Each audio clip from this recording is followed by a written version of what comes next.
Hey gamers, today we're looking at Maracaibo and its expansion, the Uprising. Let's check it out. Quite a lot of setup in this one, folks, but let's get into it. First off, put all your cubes and the colors located on the board. You'll put your little player markers here on the 0 track. Your ship will start in Havana. Your big meeple will start right here on the Explorer track here. You're going to shuffle through a ton of quest cards, put them out on the board as if you're not playing the story mode without story. This is the easy mode. You'll put them out starting here, and then every round put out more quests on the following circles that are located there. You'll randomly select through a bag of these, put these on here just randomly across the board, some orders they can take as well. You'll shuffle and lay out your attack dials. You're going to war tiles, over here. You'll shuffle and deal out 4 of these crown cards and put them at the top, flipping over the first one, and then another one every round thereafter.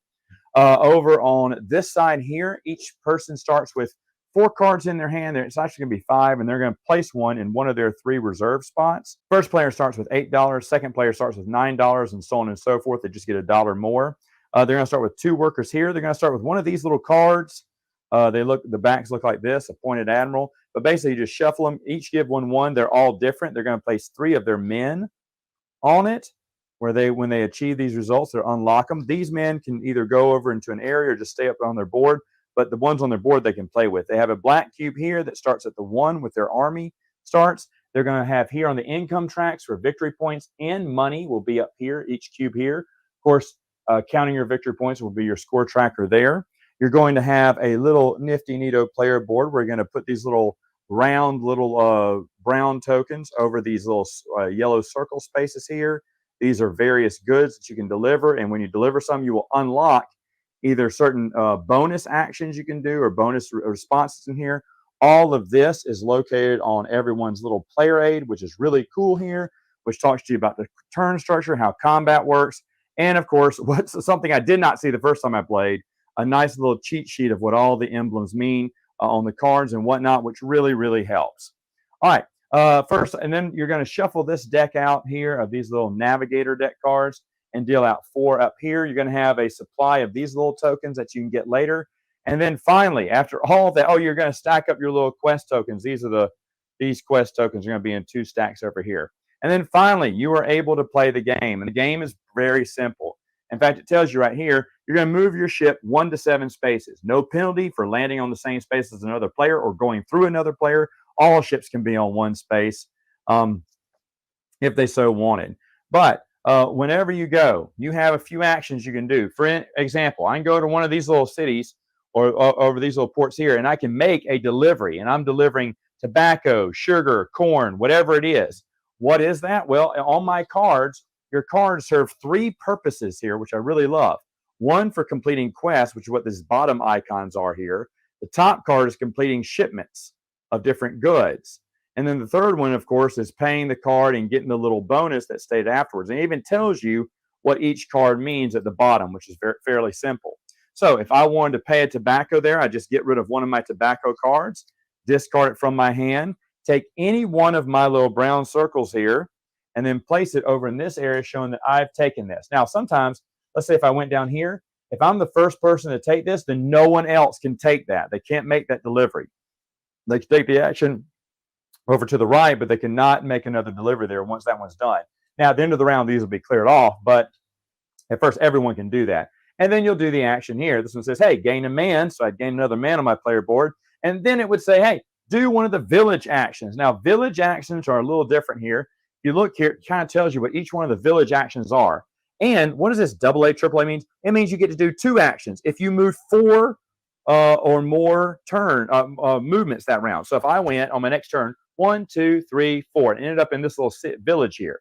Well, since I went 4, I would get to do 2 of these little village actions. And if I exactly used all of my movement 7, I could do 3 of those actions. What are these actions? Well, 1, I could buy any card from my hand.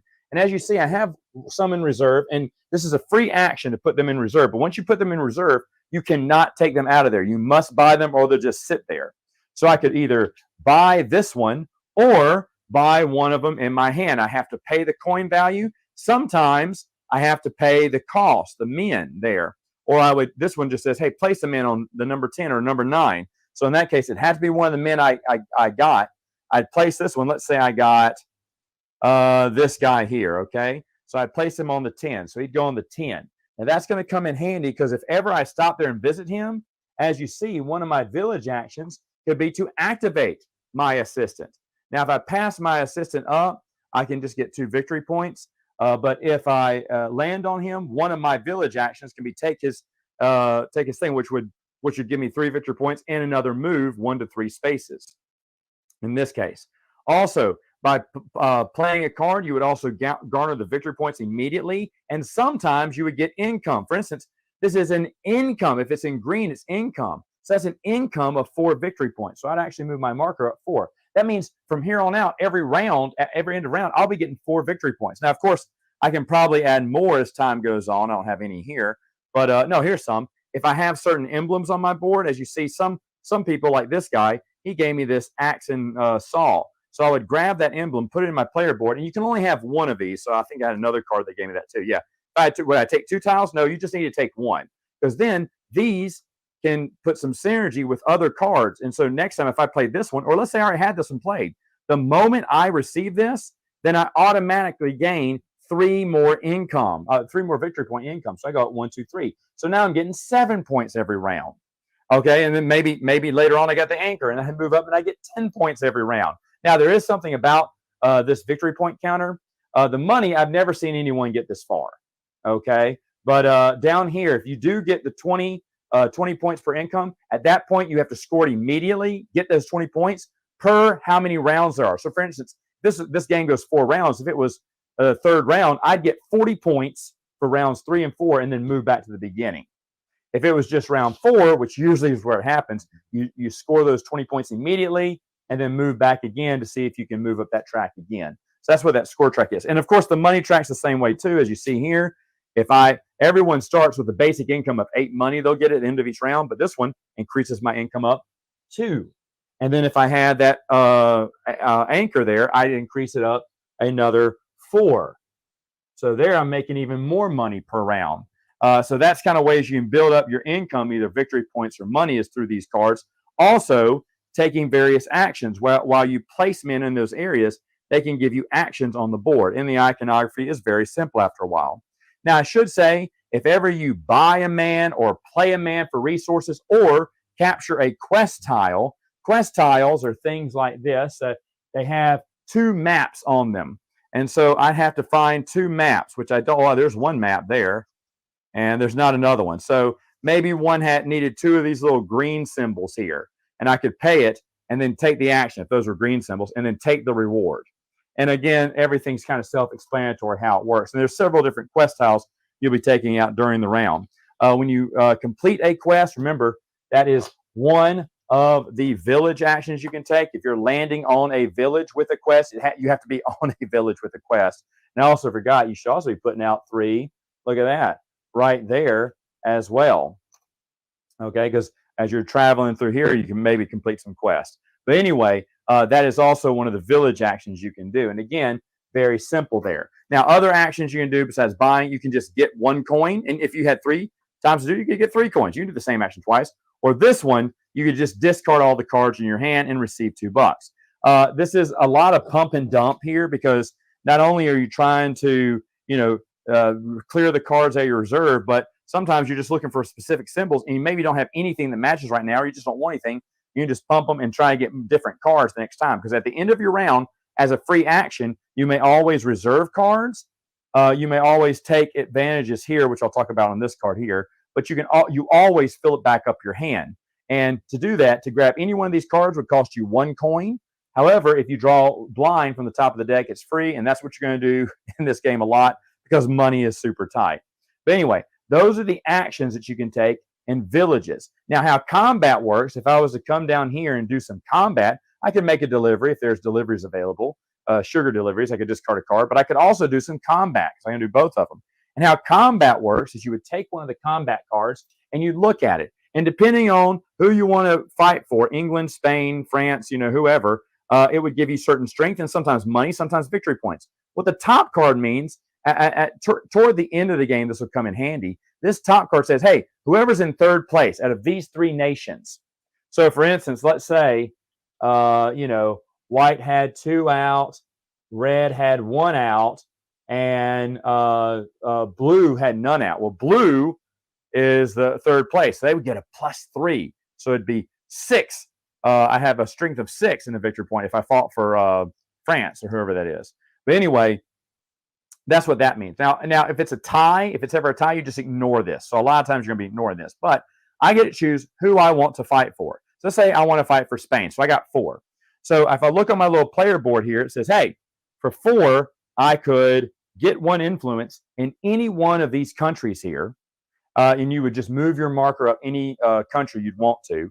Or if it was 2 to 5, as it says here on the board, I could get 1 or 2 influence on the board without placing a cube. One is placing. What would that mean? Well, just getting regular influence on these can come in steady with end of game points, which you may want to get because the more of these, and I remove these from the front, you'd actually remove them from the back here. The more that are removed, as you see, they show these little victory point tokens. And the farther you are, gives you 1, 2, 3, 4, 5, 6 times the value of that. And, so that's really good to have if you're moving up those tracks there. Now, you can also take advantage of this by spending some of your own strength as well. So, for instance, let's say they were third place. Well, now I have strength of 6. Well, I'm going to make that a 7. Now, what can I do with that? Well, I could split that up if I wanted to. I could use, or let's say it was just 6. I don't need to put a 7. I'd use my 4 to place a cube, and I'd place it from the back here, and I'd place it anywhere on any of these cities, and then I'd get the reward that was on top of the flag. For instance, it would be either coin or victory points. Now, if it was 6, and it says this on your board, if that was 6 victory points, I could, instead of just spending 4, I could spend 6, boot someone else and get that reward, and just move this off the board. It doesn't go back here, it just moves off the board. So it's your choice on that, and the game says that easily. It also says, well, that's for later, but anyway, I could split up those 6 points and do 2, go up 1 on one of these tracks, and then another one, I could place a cube on the board, and where I placed it, it was for white, let's say, and I placed it, here, got the coin, but I'd also go up 1 in white. Now, the other one, going up any influence, it could be in white again, or it could be in red, wherever you want to do. Because at the end of the game, whoever's first would get 2 victory points in each one of these tracks, and whoever's second in any of these tracks would get 1 victory point. And it says that over in the left-hand side there. Now, once I'm done with this, I'm not throwing it away. I'm flipping it over. I'm keeping it here because you may be able to score some victory points on this through various cards or various in-game cards here. I should also mention these in-game cards. This is another free action. At any time, I can spin the coin. There's a lot of coin here. You place one of your men that's on your player board on this card. You don't take the card because everyone can place on this card. The first one to do would get 2 victory points. They'd also get this little crown symbol that would help them out. And then it shows just different variations for final scoring. That's what these cards are. They're final scoring cards. And again, you can wait to the last round and try to, if you have enough money, and claim 2 or 3 of them. But you want to claim the ones you can probably get the most in-game points on. And remember, one's flipped over at the end of every round. So that's another action you can do. That is going to battle. That's going to war. And all of that, of course, right here, see, there it is, 2 to 5, 4 to 6, tells you what you should do. And then if you have an upgrade, upgrade cards are kind of self-explanatory. Basically, it's a 2 to 5 here, and it lowers your thing. And then you also place a cube in one of these little villages. And if it has one of your men on it, you get 3 coin. If it has one of another person on it, you get 1 coin. So like if another player was here sharing it with me, I get 4 coins if I place a cube there. And that's what it explains on your player board. And then finally it says, hey, keep the thing there. So, I mean, very self-explanatory what these do. So the whole time you're going around, you're completing, making shipments, or you're moving down. If you see a compass action, which I don't see one here, well, there's one up here at the board. Sometimes some of these cards have it. But you can have a compass action there, which basically means you can move down this board and get various actions. So, for instance, how a round ends actually is when someone hits this 20 spot, they have to stop there. And then they can do a battle or they can move their explorer. Okay, now when you move your explorer, you don't count spaces other players are on. So if there are 2 players here and I can move 2 spaces, I skip over them and go 1, 2. But I could just maybe go 1 if I just wanted to save money. You don't have to move the full range, but you're only going to get those victory points, money, whatever, that reward, if you land on it, not if you pass it. Now, things that you do automatically get when you pass, well, these little arrow lines here, these are victory points, varies from who went first and second, third, and fourth on each one of these. But on this one, everyone will be able to gain 3 influence in the country of their choice. Again, moving their little thing up the board. And as you see, there are different arrows where you can go. So if he's here, next time I can go this way, like the arrow says, or go down here and maybe complete a quest if I wanted to. And that's kind of how that works. And of course, making it all the way here, which I've never seen anyone do yet, can net you 10 points if you're the first person there. Also, unlocking little deliveries on your board will give you various things. I won't go through all of them, but this one says, hey, for an action, you can get 1 army, village action, get 1 army, because this is a village, see? Get 1 army and get a coin for an action. Or so it just kind of improves one of those actions here. This one says, hey, instead of 4 cards, you now have 6 cards in your hand. This is the extra thing I told you about battles it gives you here. This one says, hey, for less movement, you can get that double, triple action here. This one says, hey, if you clear out these, then all of these cards listed down here are free now to take instead of cost you a coin. These are just victory points. That's just money. This one says, hey, you can only unlock these 2 here if you've unlocked 4 of these. And this one says, you can only unlock me if you've unlocked 6 of these. So that's just 10 victory points there. So again, whoops, there it goes everywhere. Very self-explanatory. They also give you this little card that goes 100, 200 here. Oh, and I'll also mention this card. What this card does is at any time, this is another free action, anytime you completed 2 quests, you can get 2, you can remove this man, place him on your player board, and get 2 coin. But if you waited later and got 3 quests, you could get 2 victory points and 2 coin. Same thing for this. If you were up on the tracks on any of these 2 tracks up to this type, you could get some rewards. It varies. And if you were this far along, either the 2nd or 3rd area on the Explorer track, and all these are different. These goals are different for each player here. But you can remove that. Once you've removed all of them and gained either the bottom or top reward, depending on how patient you were, you always get 2 victory points, 2 coin, and then it flips over, and you've been appointed admiral. That's basically all it is. It's just a way to get extra men, some extra coin, and victory points in the game. And again, that is a free action anytime during your turn. Now, getting to the end of the round, once someone reaches there, that's the last round, basically. Everyone's going to take 1 more turn. Then whoever went here, if it's the 1st through the 3rd round, they're going to move over here, get 3 victory points, and end the round completely. Or if it's the 4th round, they're going to move up here, get 3 points, then get 5, then end the round completely. That's kind of how it works. So when they go here, you're going to follow this track on 1 through 3, and then follow this track on 1 to 4. Basically, these 2 are the same. Depending on what round it is, you get to either buy a card you can purchase a card in your hand if you wanted to, or if you don't have the money or just didn't want to do it at this time, then you can just get 2 victory points. Then what the green says is you get your income. Now, you would get your money on the first 3 rounds, but let's say later on it gets to the 4th round. Well, in the 4th round, money is worth nothing in the game. So you would just apply whatever the last victory point shield you were on, and that's how many victory points you would get.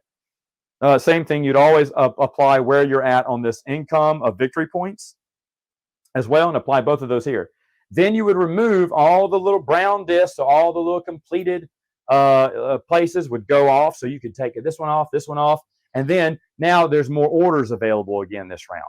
Then here it says, hey, clear these out, lay out 4 more, flip over another card there, and now place out these tiles associated to where this one is. So for the next round, I put them out at 6 and 12, and if it's a 3 to 4 player game, instead of 1 to 2, I'd also put one at 16. And that's basically how it goes until you get to the 4th round. And in the 4th round, again, you're going to see who has the maximum amount of influence. You're going to track the influence track here. You're going to track any of the in-game king goals there. And, of course, whoever has the most victory points wins. Now, there is a story mode for this, which I've played, but they also have an expansion called the Uprising. And the Uprising basically comes with more stories, more cards, more everything, more quests, more everything. It also comes with this dual layered board, which is really nice. Now, as you see, it's missing some spots because this is for extra campaigns. But if you wanted to just play regular, you could put just the regular upgrades from the first board here. But on this one, they've changed it up. They got rid of one of the options that wasn't used that much in the original game, and they've added this token. So these are different on this side. This is for story mode here. But for the regular mode, once you remove this, you would get an extra explorer action. I should mention when quests come, it'll say, hey, depending on how many of these you have, you'll get certain rewards, these little buttons here. Well, everyone starts the game with 1 on their board, and you can get various cards that have this emblem on it, so you can get more of these rewards. So to make it even more lucrative, If you unlock this one, not only will you instantly get 2 coin, but you'll also have another Explorer token, which will make these actions, grabbing quest, a lot more important. And that's the Uprising expansion. And there are also, and I've already shuffled them into my deck, but there are also various promos and everything. There's like 3 different promo packs that you can get in various places on the internet. And that's the game. Final thoughts. One other thing about the game. I've been looking at this game for quite some time. One of the designers was this guy, Alexander III, don't know his name. But anyway, he created Boon Lake, and we love Boon Lake. Boon Lake, of course, top 100 game for me now. And so I started looking at publishers I like and said, what other games they make? Now, I passed this one up for years because I see it on sale for cheap. You can buy this. I bought this in the expansion used for dirt cheap for me. I mean, I think together the games cost like $50, if that. I may have gotten it for, that may have been with shipping too. It's 50 something with shipping. So that was dirt cheap to buy it used. And so usually, well, I say usually when a game's like that's no good, but not for me, right? It's right up my alley, and I should have known. This game is a lot of fun. It is frustrating. The story mode, we made a mistake by trying story mode first. We hated it because there was so much iconography, we couldn't get it. And I said, guys, let's just stop. Let's just play the regular way. And we like that better. Will I go back to story mode? I don't know. Maybe. And I know it was just because it was new to me. And even the second time, the iconography was a little bit rough for us. We had to keep going. I didn't even know on the player board, the little job aid was on the back, all the symbology, which really helped out after that. And there are a few cards we had questions about. But other than that, though, it went really smooth. In the third game, I got 200 plus points, which I didn't think you could do. But I got this great combo, and I went up that victory point income track fast. So thankfully, I just got the right combos, the right cards at the right time, which gave me all that stuff. It's really great. Now, I'll be honest with you. We played with the Uprising player board once. It was fun. It was enjoyable. I don't care which one we use, to be honest. It doesn't matter to me. But we tried it once, and it was okay. It looks a lot nicer, I'll tell you that. But should you get the Uprising? I mean, maybe. Yeah, I guess. If you want more, if you want that story mode, they're into big story modes here. So story mode is like half the book, half the rule book.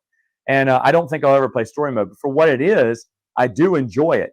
Like I said, it takes some time to get used to, though. It really takes 3 plays. By the 3rd play, we were kind of leaving the rule book away.